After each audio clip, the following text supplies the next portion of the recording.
Buenas noches, estimadas compañeras y compañeros y profesor. Mi nombre es Janet Denise Hernández Flores. Actualmente estoy estudiando la licenciatura en Derecho en la Universidad Virtual del Estado de Guanajuato, UVEC. El módulo que presentamos el día de hoy es Protección Internacional en Materia de Derechos Humanos B2. El reto presentado es reto número 5, Criterios del Sistema Interamericano de Protección de los Derechos Humanos. Mi número de matrícula es 19003717 y el profesor es José Luis Gaona Esparza. Fecha de elaboración 21 de abril del 2025. Se nos pide explicar brevemente los hechos del caso Radilla Pacheco contra México. Bien, el caso Radilla Pacheco contra México se centra en la desaparición forzada de Rosendo Radilla Pacheco, un activista y político y social, en el estado de Guerrero, México. A continuación expondremos los hechos claves. Detención de Rosendo Radilla Pacheco. El 25 de agosto de 1974, Radilla fue detenido por miembros del ejército mexicano mientras viajaba en un autobús con su hijo.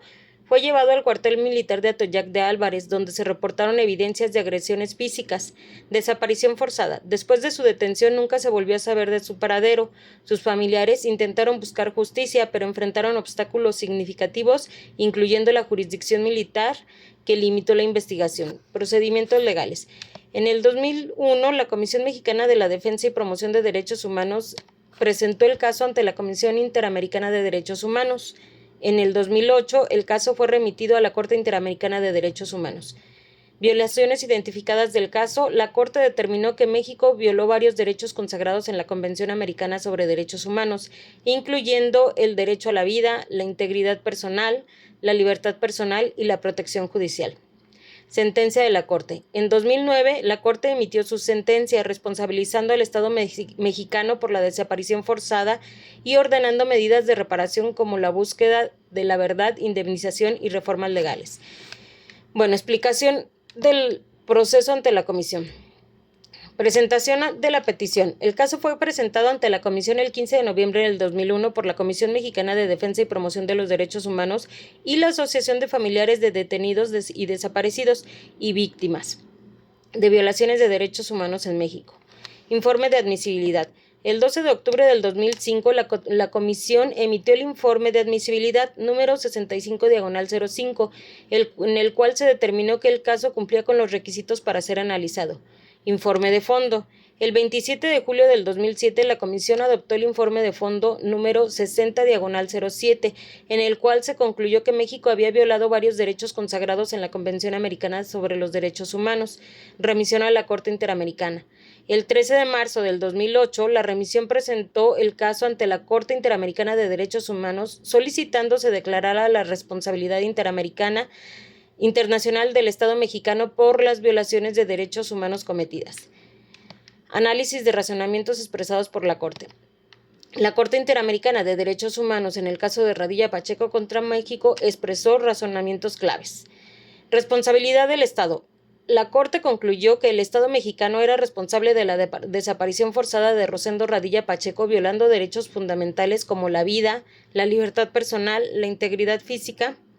Este razonamiento subrayó la obligación del Estado de garantizar la protección de los derechos humanos y sancionar sus violaciones. Perdón. Jurisdicción militar. La Corte determinó que los casos de violaciones graves a los derechos humanos no deben ser juzgados en tribunales militares, ya que esto compromete la independencia y la imparcialidad del proceso judicial. Este razonamiento impulsó reformas legales en México para limitar la jurisdicción militar. Derecho a la verdad. La Corte destacó que las víctimas y sus familiares tienen derecho a conocer la verdad sobre los derechos ocurridos, lo cual es esencial para la reparación integral y la justicia transicional.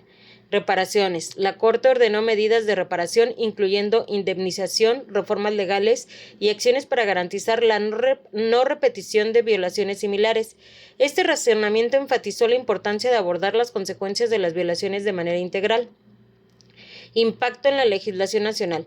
La sentencia impulsó reformas constitucionales en México como la reforma de 2011 en materia de derechos humanos, que incorporó los principios internacionales en la legislación nacional. Para su mejor comprensión, a continuación la cito. La reforma constitucional del 2011 en materia de derechos humanos, publicada el 10 de junio del 2011, marcó un cambio trascendental en la protección y promoción de los derechos humanos. Incorporación de tratados internacionales. Los derechos humanos reconocidos en tratados internacionales firmados por México adquirieron el mismo nivel que los derechos establecidos en la Constitución. Principio pro persona. Se estableció que las autoridades deben explicar la norma e interpretación más favorable a la persona, garantizando la máxima protección de los derechos humanos. Obligaciones de las autoridades. Todas las autoridades tienen el deber promover y respetar, proteger y garantizar los derechos humanos, además de prevenir, investigar, sancionar y reparación de violaciones de estos derechos. Control de convencionalidad. Se introdujo el concepto control de convencionalidad que obliga a las autoridades a interpretar las normas conforme a los tratados internacionales de derechos humanos. Modificaciones constitucionales. La reforma implicó cambios en el artículo 11 de la Constitución, incluyendo el artículo 1, y que ahora establece que todas las personas en México gozarán de derechos humanos reconocidos en la Constitución y en los tratados internacionales. Esta reforma posicionó a México como un referente en la protección de derechos humanos, alineando su marco legal con estándares internacionales. En conclusión, este fallo estableció precedentes claves que transforman los estándares de justicia y protección de los derechos humanos. El caso Radilla Pacheco contra México marcó un hito en la protección de los derechos humanos en el país. La sentencia de la Corte Interamericana de Derechos Humanos estableció la responsabilidad del Estado mexicano por la desaparición forzada de Rosendo Radilla Pacheco en 1974, lo que llevó a las reformas significativas en el sistema jurídico. Su trascendencia radica en que fortaleció el control de convencionalidad, obligando a los jueces mexicanos a aplicar tratados internacionales de derechos humanos en sus decisiones. Además, impulsó cambios en la jurisdicción militar, limitando su alcance en los casos de violaciones de derechos fundamentales. Bueno, por mi parte es todo. Espero les haya servido mi aportación. Gracias.